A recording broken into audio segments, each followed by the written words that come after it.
Next question है Henry loss constant K of CO2 in water at 25 degree Celsius is 3 into 10⁻⁻2 mole per liter ATM inverse.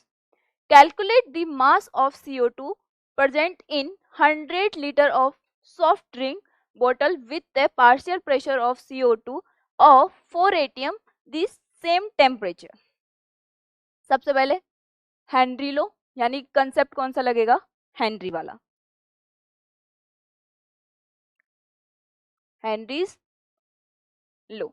लेकिन यहाँ पे के की जो वैल्यू है उसमें यूनिट देखो, हेनरी कांस्टेंट क्या होता है के की जो वैल्यू है वो है 3 इंटू 10⁻⁻2 मोल पर लीटर एटीएम इनवर्स। ठीक है, तो यहाँ पे ये बताओ हम क्या बोलते हैं कि जैसे जैसे प्रेशर बढ़ाएंगे तो सॉल्युबिलिटी क्या होगी, इंक्रीज यानी कि मोल फ्रैक्शन। तो इन टर्म हम बोलते हैं कि pressure is proportional to solubility, कि जैसे जैसे कोई भी सॉल्यूशन में हमें गैस को डिसॉल्व करना है तो हम क्या करेंगे, प्रेशर इंक्रीज करेंगे तो सॉल्युबिलिटी। क्या मैं ये भी बोल सकती हूँ कि solubility is proportional to pressure? क्या ये बोलना गलत है? नहीं, क्योंकि अगर प्रेशर बढ़ाने पे सॉल्युबिलिटी बढ़ रही है तो सॉल्युबिलिटी बढ़ने पे प्रेशर भी तो बढ़ेगा, इनडायरेक्टली यही बोल सकते हैं। तो यहाँ एक होता है P इक्वल्स टू KS, एक होगा S इक्वल्स टू KP। दो फॉर्मूले डेराइव होते हैं, लेकिन हम जनरली जो हेनरी कांस्टेंट में पढ़ते हैं वो हम P इक्वल्स टू KS पढ़ते हैं। लेकिन यहाँ पे K की यूनिट देखो ना, कंसंट्रेशन पर एटीएम है, इसका मतलब प्रेशर उसके मल्टीप्लिकेशन होना चाहिए तभी तो यूनिट कैंसिल आउट होगी।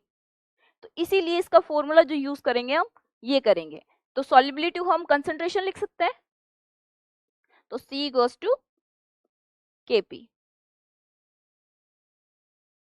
ठीक है, प्रेशर गिवन है, K गिवन है, कंसंट्रेशन निकाल सकते हैं। Calculate the mass of CO2, mass निकालना है तो उसके लिए कंसंट्रेशन पता होनी चाहिए, तो यहाँ C गोस टू KP का यूज करेंगे हम।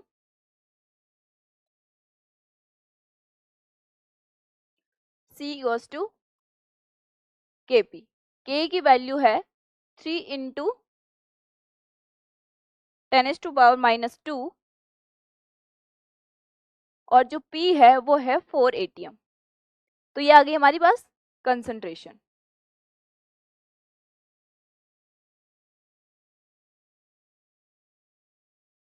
तो ये आया 12 इंटू 10⁻⁻2 मोल पर लीटर।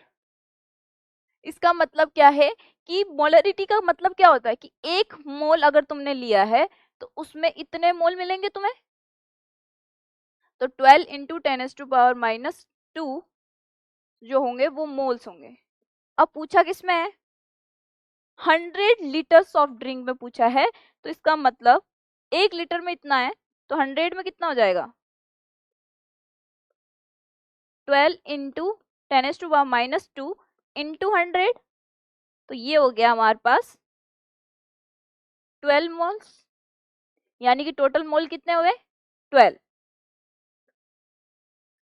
CO2 का मास चाहिए, तो मास ऑफ CO2, तो मोलर मास क्या होता है CO2 का, number of moles 12 into molar mass 44।